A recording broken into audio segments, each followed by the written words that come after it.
Hola, muy buenas noches para todos. Son las 8:10. Estamos en este momento al aire, en vivo y en directo con todos ustedes a través de Roberto Grandes Historias. Soy Roberto García y hoy, como pueden apreciar, tenemos un invitado muy especial. Se trata del profesor Benjamín Quesada. Es profesor de la Universidad del Rosario, climatólogo. ¿Es así, doctor? Muy buenas noches, bienvenida. Muy buenas noches, un saludo especial pues a toda la audiencia de la radio. Bueno, muchas gracias. Estamos a través de YouTube en este momento, profe, y queremos hablar con usted de un tema que nos parece sumamente importante. Hoy reportábamos en este canal cómo en Estados Unidos estaban advirtiendo acerca de una gran oleada de tornados en diferentes partes del sur de Estados Unidos. Igual hemos estado reportando a través de este canal también algunos cambios climatológicos extremos. Frío intenso durante el último invierno en algunas zonas, pero también, según el último reporte que nos ha entregado NASA, aunque ha sido el febrero más frío, continúa, digamos, en los últimos años calentándose el planeta. El febrero más frío en los últimos 7 años. Bueno, queremos entender un poco con usted, participar con todas las personas que se encuentran con nosotros y que van llegando a la transmisión, un poco de lo que representa esas palabras o esas dos palabras, cambio climático. ¿Esto está real? ¿Está pasando? ¿Nos está afectando? Claro que sí. Entonces, se habla más de cambio climático que calentamiento global, porque el calentamiento pues se refiere solamente a la temperatura. Entonces, parecería que pues 3 grados más en Bogotá, pues casi que en estos momentos nos parecería mejor, ¿no? Pero estamos hablando de 3 grados más a nivel del planeta Tierra. Y esto significa unos trastornos enormes en todos los sentidos. Por eso hablamos de cambio climático. Y este cambio climático lo estamos viviendo más o menos desde hace algunas 6, 7 décadas, porque estamos emitiendo a la atmósfera gases de efecto invernadero. Y eso desde la revolución industrial, más o menos en 1850.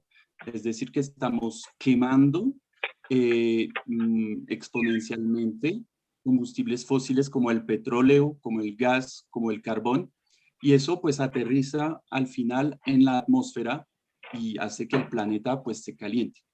Entonces, lo que estamos viendo hoy en día es un cambio climático en todas las dimensiones. Aumenta la temperatura, obviamente, en los océanos hasta 2000 metros de profundidad, en las montañas, etcétera, pero también esto afecta pues todos los otros espacios. Les cito algunos ejemplos que son muy cercanos a nosotros en Colombia. Por ejemplo, el cambio climático afecta la agricultura. Las plantas no se van a poder adaptar tan bien. El frijol en Santander, por ejemplo, ya no va a ser apto climáticamente en las zonas donde está en este momento y va a tener que subir en altura para poder ser apto. Entonces vamos a tener bajas de rendimiento, reducciones de rendimientos agrícolas, subida del nivel del mar, y usted lo estaba señalando, pues aumentos de extremos climáticos. Ya lo estamos viviendo en el país, 100% de Colombia está aumentando su temperatura y los extremos climáticos están siguiendo. Tenemos más olas de calor en La Guajira, más sequías, tenemos más extremos de lluvia en la región andina y Bogotá también. Estamos llegando a través de nuestro canal a toda Latinoamérica y en general a diferentes países. Y por eso la importancia de este tema, porque hemos visto, doctor Benjamín, cómo durante los últimos meses incluso han cambiado la fuerza y la periodicidad de los huracanes, por ejemplo, en el Mar Caribe, en el Atlántico.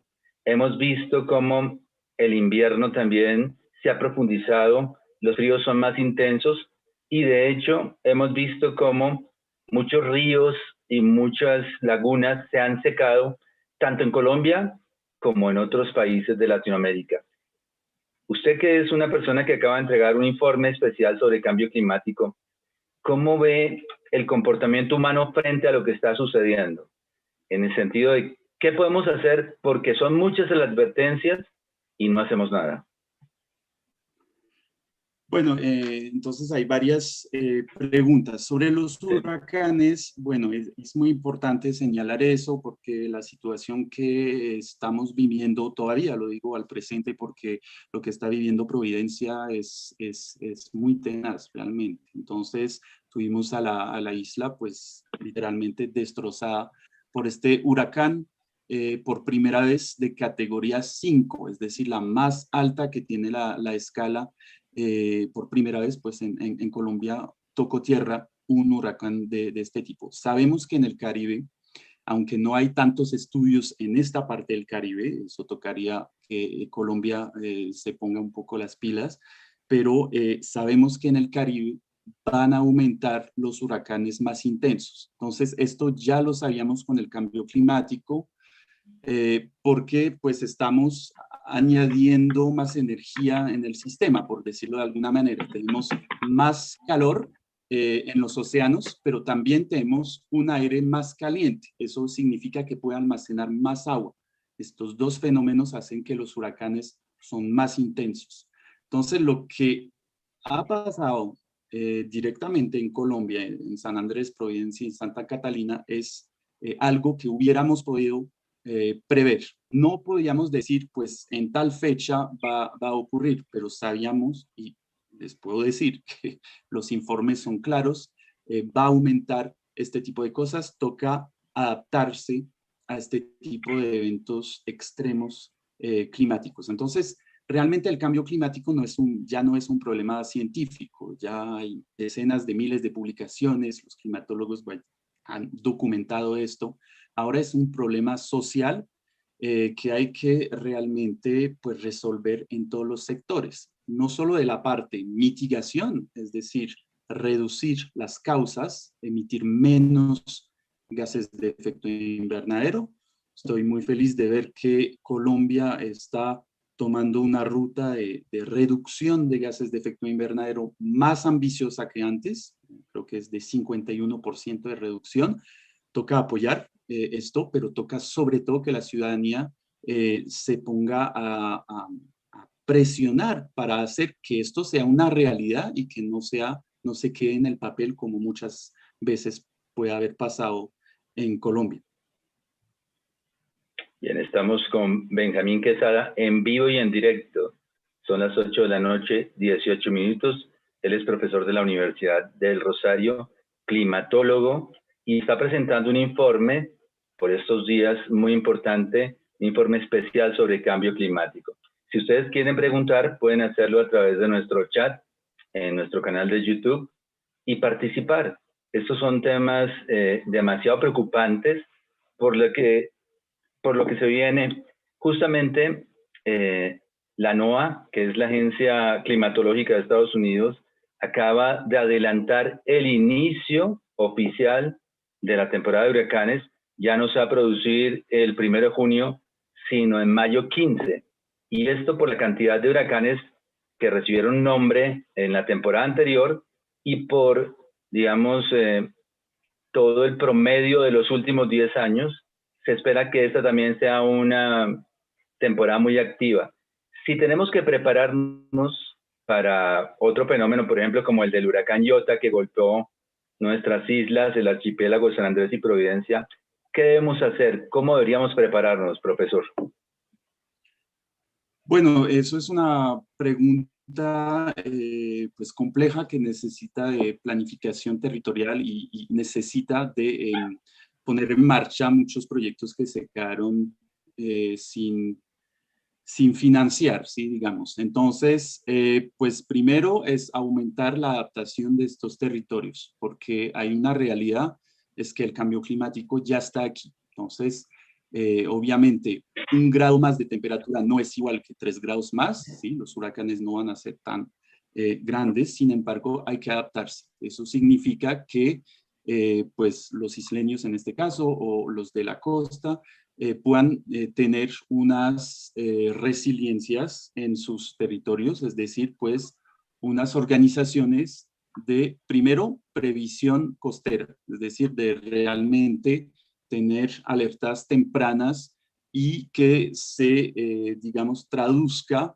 en unos procedimientos para proteger a la población más cercana, porque varias veces hemos constatado que pues hay lo que llaman rellenos, ¿sí? Entonces se ponen en los litorales donde no está permitido y entonces hay que evacuar en prioridad a estas personas.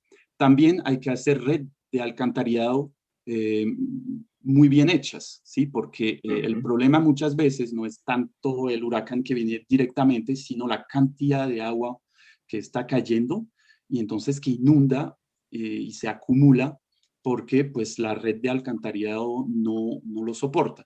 Entonces digamos que hay varias vías por las cuales tanto de previsión, de adaptación y de reforma del ordenamiento territorial que permitiría, pues, digamos, reducir las pérdidas. Hay países caribeños que, por ejemplo, están haciendo eso, ¿no? Entonces, tenemos, por ejemplo, departamentos de Florida, Cuba, por ejemplo, que está muy golpeado varias veces por los huracanes y que tiene un sistema integral de emergencia y de evacuación de la población y pues varias veces no han tenido mortalidad debido a estos huracanes y pues yo creo que hay que también tomar las buenas ideas donde están. Indudablemente. Estoy aquí revisando poco a poco los puntos de su investigación y hay uno que me llama mucho la atención y tiene que ver con las señales de ese cambio climático. Estoy revisando acá y leo que una de esas señales es la reducción de la capa y el derretimiento glacial que vemos en nuestros nevados y en diferentes volcanes altos que tenemos. ¿En qué consiste eso? Bueno, pues una de las huellas, como lo señala usted, del cambio climático es este derretimiento glaciar. Es decir, que pues, es un efecto termodinámico, es decir, cuando aumenta la temperatura, pues se derrite el hielo. Eso no solo en los polos, pero también en los glaciares continentales, como tenemos en Colombia. Todavía tenemos 6 glaciares en Colombia. Eh, Cabe señalar que Colombia perdió 8 glaciares en tan solo 50 años, y eso pasó el siglo pasado. Esto debido al calentamiento global. Entonces, Colombia está, pues digamos, tenía en 1850 350 kilómetros cuadrados de glaciares, ahora tiene 35, es decir, un décimo. Perdió un 90% de su masa glaciar. Entonces es muy preocupante y es uno de, digamos, de los signos, de las señales más visibles que tenemos en Colombia.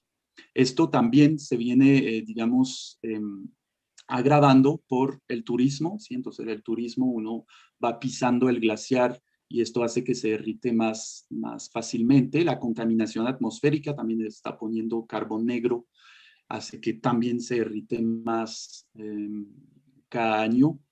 Entonces, es una temática muy preocupante y termino diciendo que está también parte de la cosmovisión de muchos colombianos, de indígenas, ¿sí? La Sierra Nevada de Santa Marta, pues están los cogis, y pues el pequeño gorro que tienen encima tiene un significado muy grande asociado al glaciar. Entonces, ellos incluso no quieren, no se habitúan a la idea de que podrían perder el glaciar.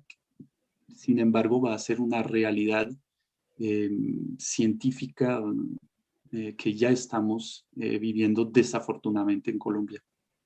Para que las personas que nos sigan entiendan más el tema, el derretimiento glacial significa la pérdida de esa capa de nieve que rodea algunos volcanes y algunos Sí, puntos altos de nuestras montañas, ¿cierto? exacto, como cuando uno abre el congelador, pues está aumentando la temperatura en el congelador y se derrite el hielo. Es exactamente lo que está pasando con los glaciares a través del mundo. Bien, y usted les ponía al principio, cuando comienza a pasar eso, significa que al irse elevando la posibilidad de encontrar nieve, es que esa parte que va quedando oscura allí, que pierde la parte blanca y se muestran unos cielos rocosos, perdón, unos suelos rocosos, es que ahí la temperatura ya está más alta. O sea, venimos calentándonos de abajo hacia arriba, perdiendo el hielo en la parte de arriba, pero calentándonos mucho más en la parte de abajo, ¿cierto? Digamos que el cambio climático está afectando todas las altitudes. Incluso en Colombia nosotros hemos hecho una investigación donde estamos mostrando que las montañas están más afectadas por el calentamiento que las tierras de baja elevación, ¿sí? Entonces más Bogotá que Cúcuta, por decirlo de alguna manera. Sí. Pero entonces más los nevados que las tierras bajas. Entonces se calienta a todos los pisos térmicos, como llamamos, ¿sí? A todas las altitudes Ujú. se está calentando y pues lo que estamos mostrando es que en las altitudes más altas se está calentando todavía más, ¿sí? Porque como lo dice usted, cuando empieza a derretirse, digamos que es una superficie blanca, ¿sí? Que reflejaba el sol, ¿sí? Entonces que enfriaba el suelo, que desaparece. Entonces está calentando todavía más los suelos cuando desaparece esta capa de nieve. Y eso es muy problemático porque pues, es como bola de nieve, ¿sí? Vale la redundancia. Sí, Y realmente los glaciares pues, van a desaparecer en Colombia. La única pregunta es ¿cuándo? ok, perfecto. Le cuento que hace pocos años, tal vez unos 3, 4 años, hice una nota en el Jardín Botánico de Bogotá y algunas de las personas que trabajan allá nos contaban cómo árboles que habían traído, semillas que habían traído de tierras templadas cercanas a la altura de Bogotá, estaban floreciendo. ¿Ese es otro indicativo? Sí, efectivamente, el florecimiento de la vegetación es mucho más temprano en general en todo el hemisferio norte. Ya incluso pues yo soy de Francia y hay un cultivo que tenemos con el cual tenemos mucho afecto y es la uva, ¿no? Entonces, Ujú. ya tenemos unos registros de que ahora están recogiendo la uva un mes antes de lo que era hace 50 años, ¿no? Entonces, pues ya todos los cultivos están reaccionando al cambio climático y ya estamos observando pues lo que señala usted, ¿sí? Entonces que estamos floreciendo antes de lo que era mucho antes. Eso es una marca muy visible por la gente, incluso hay redes de ecólogos amateurs que van y miran un poco cuándo ocurre este florecimiento, entonces tenemos bien dateado este fenómeno y efectivamente es bastante común en todos los países del mundo. Fíjese que aparte de estos indicadores muy preocupantes que están afectando la montaña, hay otro indicador que pudiera ser también eh, muy importante y de mucho cuidado, y es el cambio de altura del mar. En Cartagena, por ejemplo, ya las autoridades están empezando a pensar en mapas de riesgo para una eventual subida del mar. ¿Eso está sucediendo realmente?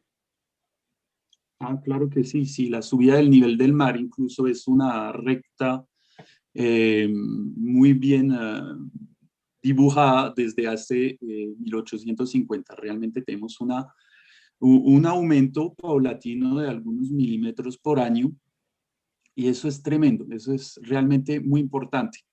Para un poco dimensionar el problema, si aumentamos de tan solo 0,5 grados la temperatura del planeta, eh, estaríamos subiendo el nivel del mar de 10 centímetros. Pues Imagínense. uno se dice 10 centímetros no es mucho, pero es que 10 centímetros a nivel global, eso significa que las inundaciones en varias partes se hacen mucho más frecuentes y incluso hay territorios isleños que desaparecen en el mundo, ¿sí? Hemos hablado mucho del Vanuatu o estas islas, y digamos es una realidad la subida del nivel del mar. Colombia es a mitad marítima, entonces es un problema crucial para Colombia, que tiene además dos fachadas marítimas y que tendrá que lidiar con este problema, porque esto aumenta el promedio ligeramente, pero eso significa que cuando va a haber una tormenta, una de estas ondas tropicales, que puede ser huracán, eh, pues se van a multiplicar los impactos, van a llegar mucho más lejos, hablamos también de intrusión salina, ¿sí? Entonces las costas tienen a veces acuíferos y con la subida del nivel del mar, eso hace una presión sobre el acuífero mucho más grande. Entonces entra agua salada al acuífero y esto también genera muchas problemáticas en cuanto al abastecimiento de agua potable. Entonces, la subida del nivel del mar es una realidad y además esto va para largo. O sea que incluso si mitigamos el cambio climático, esto va para hasta el año 3000, digamos, o 4000, para que el océano esté otra vez en equilibrio con lo que hemos puesto en la atmósfera de nuestra Tierra. Para todas las personas que se encuentran con nosotros en este momento, estamos transmitiendo en vivo y en directo. Son las 8 de la noche, 31 minutos. Les agradecemos que nos acompañen y estamos hablando con el profesor Benjamín Quesada, profesor de la Universidad del Rosario aquí en Bogotá. Él es climatólogo y ha publicado un estudio especial sobre el cambio climático. Hemos visto algunos de los indicadores del cambio climático, hemos visto algunos de los problemas, por ejemplo, como la subida del nivel del mar, pero también, profesor, queremos encontrar parte de qué es lo que nos está llevando a sufrir ese cambio climático. Y uno de esos ejemplos que ustedes ponen de qué es lo que está ocurriendo tiene que ver con la deforestación. Háblenos un poco sobre eso. Bueno, entonces al inicio del programa yo estaba diciendo que efectivamente la quema de combustibles fósiles como el petróleo, como el gas, como el carbón, está contribuyendo a estos gases de efecto invernadero y al final a este cambio climático. Esto es verdad a 80%, el resto, 85%. El resto es la deforestación. La deforestación es, en muchas ocasiones se da por quema de los árboles y entonces directamente está emitido a la atmósfera el dióxido de carbono, ¿no? Esta molécula de CO2. Esto también contribuye sustancialmente al cambio climático que estamos viviendo, 15% lo estaba diciendo. Es un tema sobre todo tropical, ¿sí? Entonces todas las bandas tropicales y sobre todo un tema colombiano, ¿sí? En Colombia las emisiones de gases de efecto invernadero de Colombia se concentran en los 2/3 en los sectores de agricultura, forestería y cambio de uso de los suelos. Ahí está la deforestación. Uh-huh. Y perdemos cantidades de árboles al año, ¿cierto? Casi que al día. Sí, al día, al día. Incluso estamos alrededor de 180.000 hectáreas que se pierden anualmente en los últimos años. Y pues les puedo decir que hay un nuevo estudio que muestra que durante la pandemia, es decir, el año pasado sobre todo, ¿no? Justo después del anuncio de la cuarentena, que recuerden era como principios de marzo 2020, hubo un auge en los incendios forestales nunca visto en Colombia en la última década.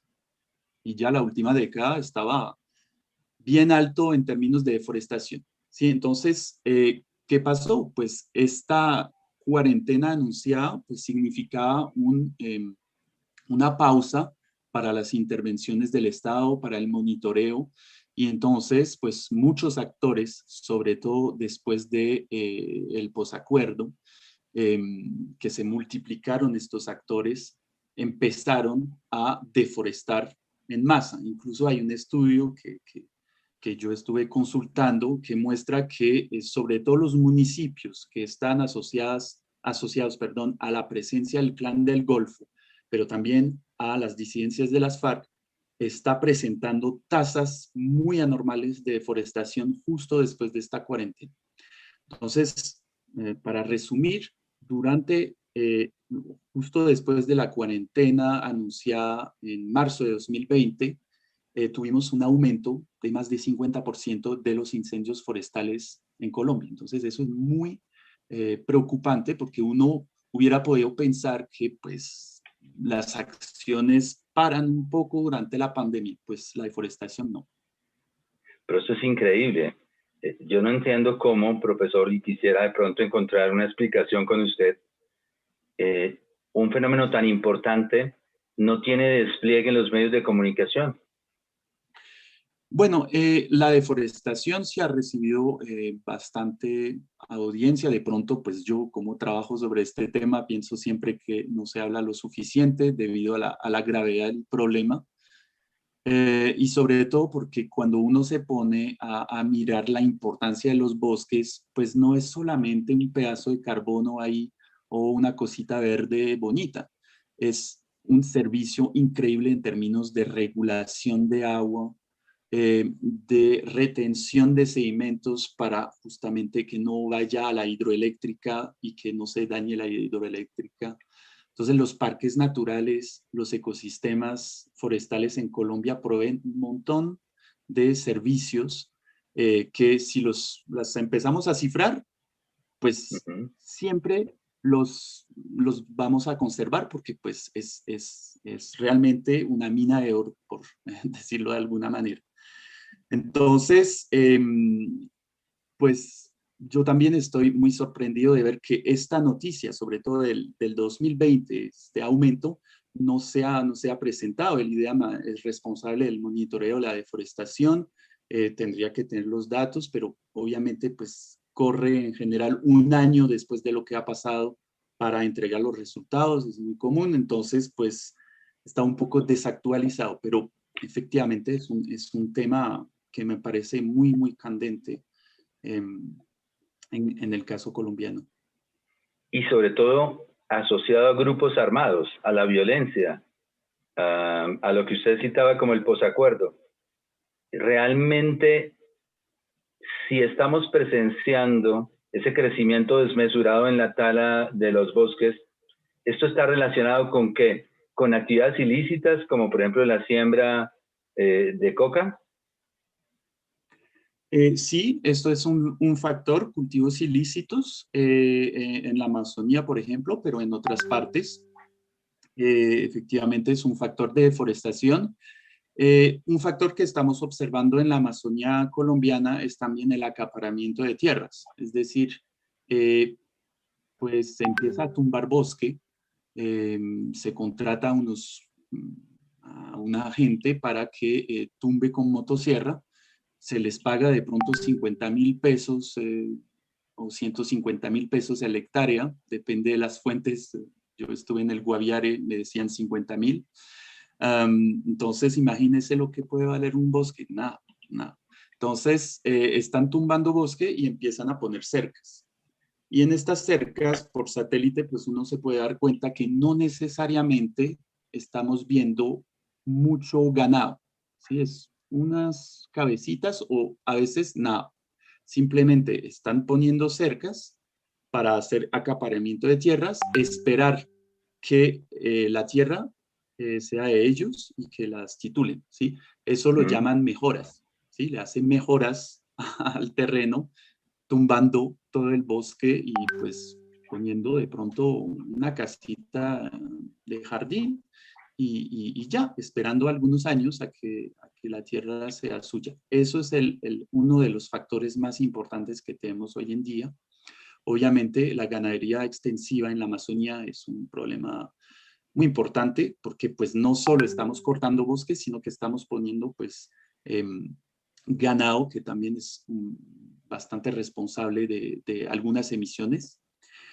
Y otro tema que nosotros hemos estudiado con mi colega, el profesor Nicola Clerici, en la Universidad del Rosario, sobre el impacto que tiene la minería sobre la deforestación. Entonces miramos, por ejemplo, en los polígonos mineros qué estaba pasando. Y resulta que tenemos un aumento exponencial de la deforestación dentro de las concesiones legales mineras, sobre todo un centenar que logramos identificar por satélite, porque ahora pues ellos pueden decir lo que quieran al IDEAM, a las CAR, a las autoridades, pero por satélite uno ve exactamente lo que está pasando y estamos viendo que la minería en Antioquia, en La Guajira, es responsable hasta 20% de la deforestación que está pasando en estos departamentos. Entonces, esto es algo que tenemos que es multisectorial y que tenemos que sentar pues, a todos los actores para que actúen, ¿sí? Y que se penalice si no se hace nada, de verdad. Fíjese que uno ve, por ejemplo, tengo que decirlo así, carreras como el Tour de Francia, y en ciertas partes uno ve cómo han reforestado muchas montañas. Uno ve que hay reforestación muy importante.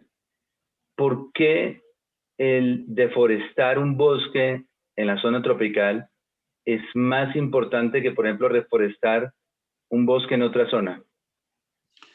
Eso es una pregunta bien interesante, porque aquí vemos la implicación pues, de toda la desigualdad que tenemos entre países del norte y países del sur, porque estamos viendo efectivamente tendencias de reforestación en los países del norte, pero hay que preguntarse por qué. En el caso de Francia, por ejemplo. Pues Francia se puede permitir reforestar, pero es que ¿de dónde viene la carne? En muchos aspectos. O sea, ¿de dónde viene la carne de Europa que tienen los europeos total? Pues de Brasil o a veces de Colombia, de América Latina, etcétera. ¿De dónde vienen muchos productos que resultan en deforestación en los trópicos? Pues de ahí. Entonces no tienen que deforestar en sus países, sino deslocalizar la deforestación y comprar el producto de otros países. Así no tienen que deforestar nada en sus países. Cuando estamos estigmatizando a Brasil, pues con razón, porque hay tendencias de deforestación de locura por la empresa del soya, pero es que la soya, ¿para qué sirve? Para nutrir el ganado que tienen los europeos, para nutrir el ganado que tienen los chinos o los estadounidenses. Entonces, se puede atribuir a 100% la deforestación brasilera a los brasileros? Claramente no.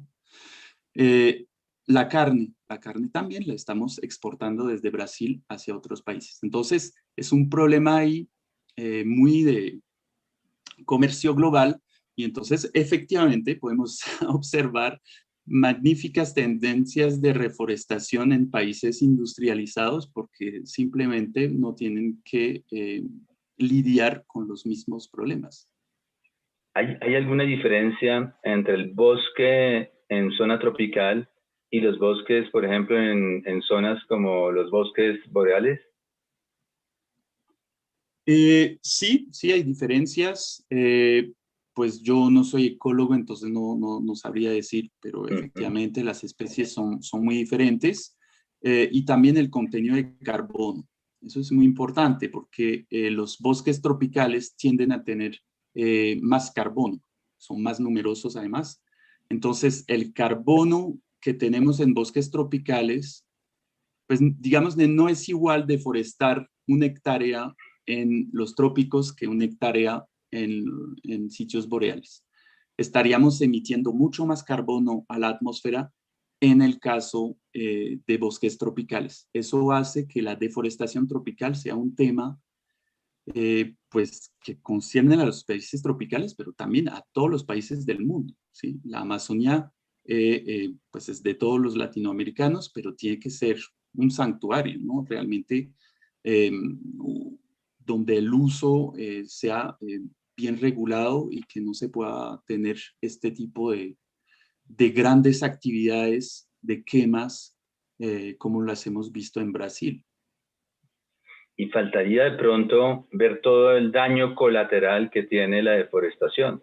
Si uno se pone a pensar en la pérdida de los hábitats de los animales, la muerte de los animales, la desaparición de muchas especies, pues estamos poniendo realmente en peligro toda la cadena de la vida en nuestros países. ¿Cuáles son las soluciones que tenemos? ¿Qué podemos hacer como ciudadanos que estamos, la mayor parte de los ciudadanos en Colombia están en las ciudades, valga la redundancia, y muy pocos en el campo? ¿Cómo podemos hacer desde la ciudad? Bueno, entonces, sí, efectivamente hay dos preguntas, una sobre la deforestación y sus efectos colaterales y otra sobre las soluciones. Entonces, efectivamente, y yo creo que resalta mucho el periodo que estamos viviendo hoy en día con esta pandemia. Ya estamos viendo que los coronavirus y otras enfermedades de vectores como los mosquitos se desarrollan mucho más rápido y con intensidad en zonas deforestadas. Por ejemplo, hay un estudio en la Amazonía peruana donde en sitios deforestados tenemos un aumento de la probabilidad de tener un mosquito con la malaria que nos pique, que aumenta de 300 veces. Una locura. ¿Y eso por qué? Pues porque el mosquito en zonas deforestadas ya no tiene animales donde picar, ya no tiene predadores y queda el ser humano. Entonces, aumenta la malaria en zonas deforestadas. Eso es un estudio que no se ha hecho en Colombia, pero que merecería, porque estos sistemas de soporte a la vida, que son los bosques, nos está afectando directamente la salud cuando los estamos cortando, ¿sí? Entonces, la salud de los ecosistemas tiene que ver directamente con nuestra salud. Y esto, digamos que el coronavirus tiene este efecto de recordarnos que este equilibrio frágil que tenemos entre naturaleza y humanos, pues tendríamos que cuidarlo muchísimo más. Entonces, de cara a las soluciones urbanas o rurales, obviamente muchas veces en los medios dicen de actuar a nivel individual, ¿no? Toca cerrar la llave, etcétera. Bueno, todas estas medidas individuales son muy importantes, pero no hay que olvidar que el individuo es también un ciudadano, ¿no? Entonces, que el individuo o el ciudadano, pues tiene un impacto a nivel colectivo, tiene un impacto sobre su barrio, ¿sí? Entonces, hay posibilidades en su conjunto, en su barrio, de hacer compostaje, por ejemplo, ¿sí? Son cosas que en sitios urbanos son posibles. Tenemos en nuestras basuras un oro, por decirlo de alguna manera, con estos restos de comida, esta vegetación, y esto puede servir para hacer compost, ¿no? Y luego esto sirve para los agricultores. Podemos hacer huertas también municipales, huertas barriales, donde estamos produciendo alimentos, aumentando un poco la resiliencia de la ciudad frente a los alimentos.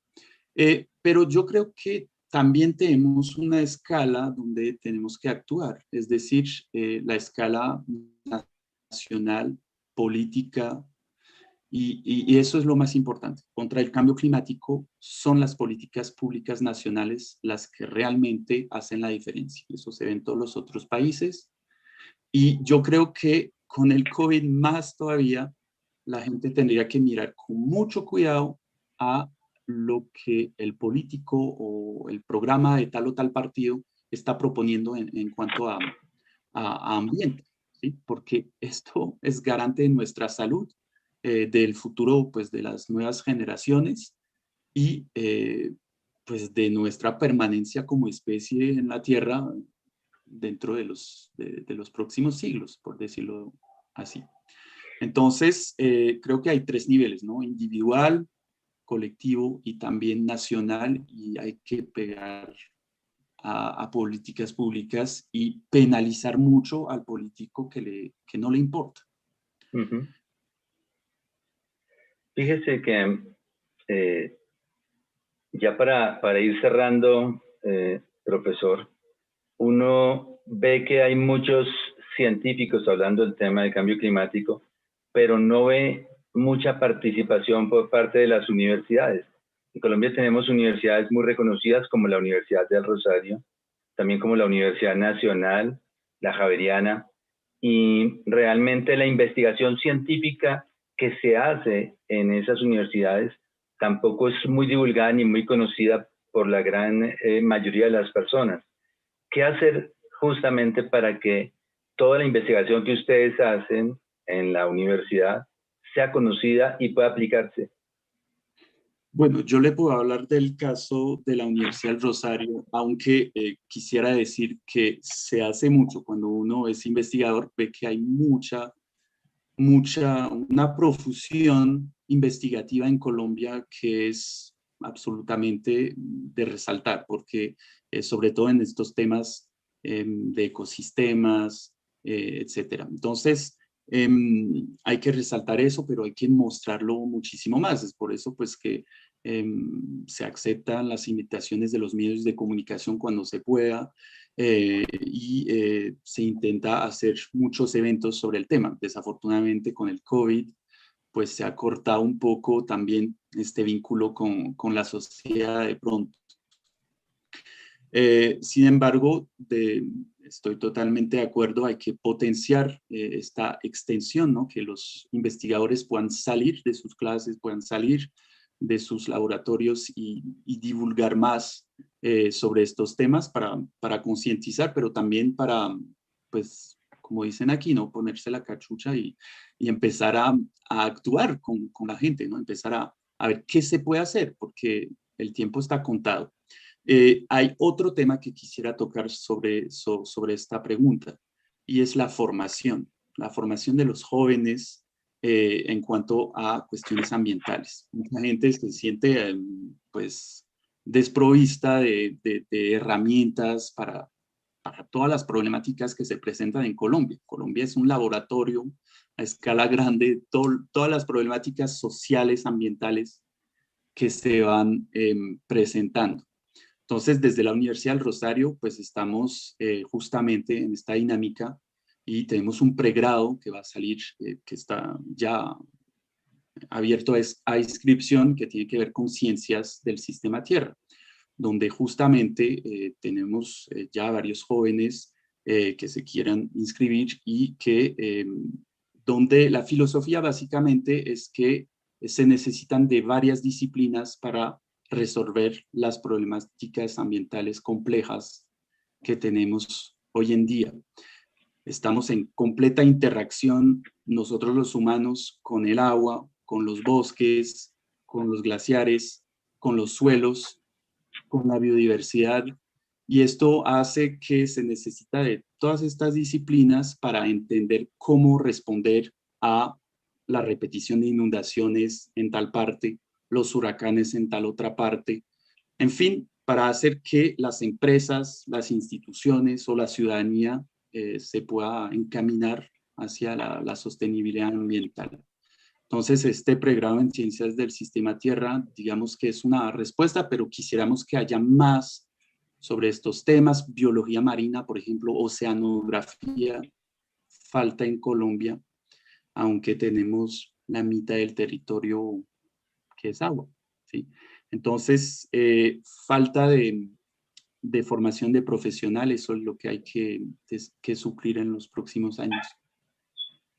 Una miopía que tenemos respecto a la participación de la universidad, porque muchos son los trabajos. Yo conozco esfuerzos que se hacen en diferentes universidades, conozco mucho el caso de la Universidad Nacional, sé las investigaciones que hacen, sé los proyectos que tienen, y realmente lo que hace falta es divulgación. Pero bueno, profesor Benjamín, cuéntenos un poco ya para el cierre, ¿cómo es que un francés está dictando clases en la Universidad del Rosario? Pues justamente la Universidad del Rosario hace 3 años tuvo la visión ya de esta problemática, ¿no? De que había que atraer también gente del exterior para dar otras miradas. Entonces, pues yo respondí a esta convocatoria de profesores para crear este programa en Ciencias del Sistema Tierra, que ya salió, y ahora es pues digamos, se pudo presentar y acreditar ante el ministerio. Y también pues tengo familia, tengo 2 hijas que son colombianas, bueno, colombo-francesas, entonces pues digamos que se decidió hacer el salto, ¿no? Ir a ver dónde están los problemas y a ver si uno puede contribuir, ayudar, porque pues yo creo que la investigación que se hace en Colombia es de muy buena calidad, pero como lo dice usted, no se divulga, no se divulga y tiene un subfinanciamiento importante de parte del gobierno. Entonces, pues lo bueno es que la Universidad del Rosario tiene esta visión, tiene un financiamiento importante en la investigación y eso es absolutamente clave para que los profesores pues, puedan impartir clases actualizadas con contenido veraz a nuestros jóvenes. En el caso de la Universidad del Rosario, ¿qué medios de comunicación tiene? Bueno, yo no soy el jefe de prensa, sin embargo, yo paso por un intermediario que es mi jefe de prensa. Sí. Y él, digamos que tiene pues todos estos contactos con los medios. Pero una cosa que me parece importante resaltar con esta pregunta es que yo creo que la investigación colombiana se tiene que divulgar no solo en Colombia, sino que al internacional. ¿Por qué? Porque si no nos va a pasar como les pasó con los británicos que dijeron que en la serranía de la Lindosa, ¿no? Creo que es en el Guaviare, donde descubrieron unos paneles de unas pinturas rupestres de indígenas y eso trastorna, mejor dicho, todo lo que sabíamos. Investigaciones que ya se habían hecho hace 50 años en la Universidad Nacional y que se continúa haciendo hoy en día y que quedó, como lo dice bien, ¿no? Invisibilizado, ¿no? Entonces tuvimos miopia de eso y cuando llegan los británicos, eso es como, wow. Entonces, pues creemos desde la Universidad del Rosario que hay que comunicar en inglés, porque pues toca, es la lengua de trabajo de los investigadores a nivel mundial y toca mostrar, porque pues Colombia es un fabuloso laboratorio, digamos, pero también de experiencias. Tiene conservación, tiene restauración, tiene reforestación a pequeña escala, pero mucha gente en lo internacional, cuando uno va a congresos, está muy interesada en saber qué está pasando en este hotspot, como lo llaman, ¿no? Este centro de biodiversidad que hay en el mundo, porque esto es donde está, digamos, el punto de quiebre. Si Colombia está presentando digamos, un cambio importante, pues ya tenemos indicaciones sobre todo lo que va a pasar en los trópicos, ¿sí? En fin, yo creo que hay que divulgar más, efectivamente, a nivel nacional, pero también a nivel internacional, y ahí hay que ponerse otra vez la cachucha para escribir en inglés. Fíjese, profesor, que uno ve casos como la NASA, donde en la investigación aeroespacial se llama a las universidades para que participen. Hay experimentos en la Estación Espacial Internacional que llevan a cabo universitarios en la Tierra, pero que mandan el experimento para hacerse, o niños que participan en el diseño de algunos elementos que utilizan los astronautas alrededor de su órbita espacial. ¿Qué nos hace falta, aparte de divulgación, aparte de mucho más profesionales, para poner la temática de la ciencia en un primer lugar en este país y en Latinoamérica? Wow, no, eso es la pregunta del millón, ¿sí? Creo que me tocaría unos años más para poder responderle. Pero, pues, usted puso digamos, el ejemplo de la ingeniería aeroespacial. Claramente en Colombia no creo que haya. O sea, ¿por qué? Pues porque no hay una visión política nacional de de soberanía en estos temas, ¿sí? De, por ejemplo, pues tener un satélite, si no lo puede tener solamente Colombia, pues con otros países de la región.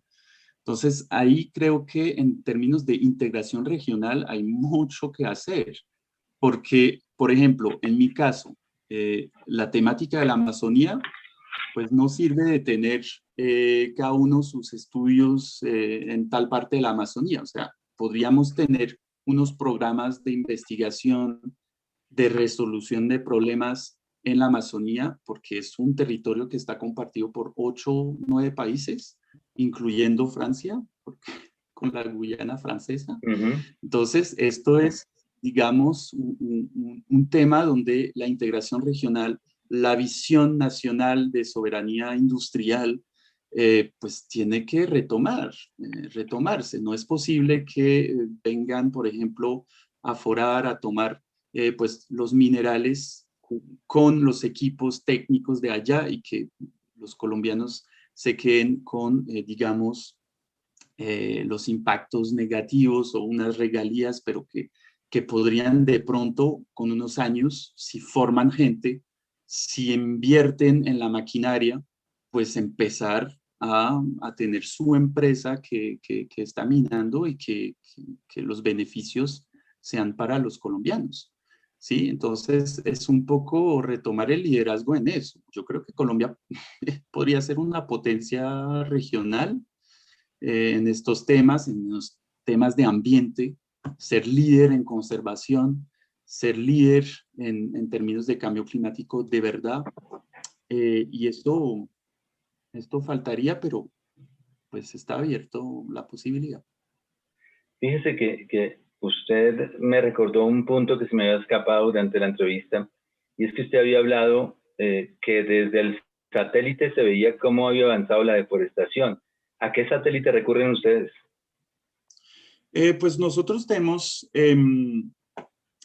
unos juegos de datos que se llaman MODIS y que resultan pues de un satélite que fue lanzado hace creo, 5 o 10 años de pronto. Aquí el experto es más bien mi colega Nicola Clerici. Sin embargo, nosotros ahora disponemos de información a 30 metros. Imagínense un píxel de 30 metros sobre 30 metros y podemos saber si cambio de bosque a no bosque, podemos saber el contenido en agua, etcétera. Entonces, no nos puedan mentir realmente con los satélites. Nosotros podemos ver por todas partes del territorio lo que está pasando. Y yo en mi clase, incluso, que es una clase para todas las carreras de la universidad, ¿sí? Entonces hay de administración, hay de relaciones internacionales, unos de derecho, etcétera. Pues yo les pongo a mirar con Google Maps estos, unos territorios y miren, ustedes pueden tener este tipo de datos si ustedes quieren mirar un territorio, porque a un abogado pues le sirve, porque de pronto va a tener un caso sobre un territorio, pero si no lo conoce, si no lo sabe mapear, si no sabe a qué puede mirar de impactos que tiene una empresa, por ejemplo, pues de pronto está pasando por alto mucha información. Entonces, esta información hay muchísima y toca utilizarla al máximo. Y ahí hay un tema de ciencia ciudadana también que es muy válido hacer, que se hace en otras partes del mundo, donde la gente misma, que no es investigadora, que no tiene pues doctorado y tal, pero que hace unas investigaciones de verdad con los datos. Y ahí falta algo en Colombia, permíteme decirlo, es la transparencia en los datos. Perfecto. Tenemos problemas en acceder a los datos y eso tiene también que cambiar un poco. Pues ahí es donde se nota la falta de nuestros satélites, ¿cierto? Por ejemplo, Por ejemplo. exactamente. Bueno, es el profesor Benjamín Quesada, profesor de la Universidad del Rosario, francés, que llegó a nuestro país y a Latinoamérica a ayudar también a buscar estos caminos para comprender lo que es la realidad actual del planeta. Climatólogo, Exactamente. ha presentado un trabajo muy importante sobre la deforestación y sobre todos los aspectos que siguen causando este cambio climático en nuestro planeta. Profesor, muchísimas gracias por estar aquí con nosotros. Le agradecemos y queremos compartir con usted este esfuerzo que hacemos también todos los miércoles a las 8 de la noche. Estamos con nuestros seguidores en este canal, un canal que se especializa en hablar de ciencia, en hablar de satélites, de huracanes, en hablar de toda la conquista espacial. Y bueno, aquí estamos a sus órdenes. Pues súper, muy, muy grato pues de conocer este programa, Roberto, y muchas gracias por la invitación y que les vaya muy bien en este programa. Muy Y nos importante para el volveremos a país. ver, seguro que sí. Nos volveremos a ver. Listo. Muy amable por estar con nosotros. Muy buena Un noche y a todos gusto. ustedes, nuestros seguidores. Muchas gracias Igualmente, por hasta estar. luego. Hasta luego. Y gracias por participar a todos ustedes. Volveremos dentro de 8 días y todos los días con información de lo que sucede en nuestro planeta. Así que nos vamos despidiendo y hasta la próxima. Muchas gracias.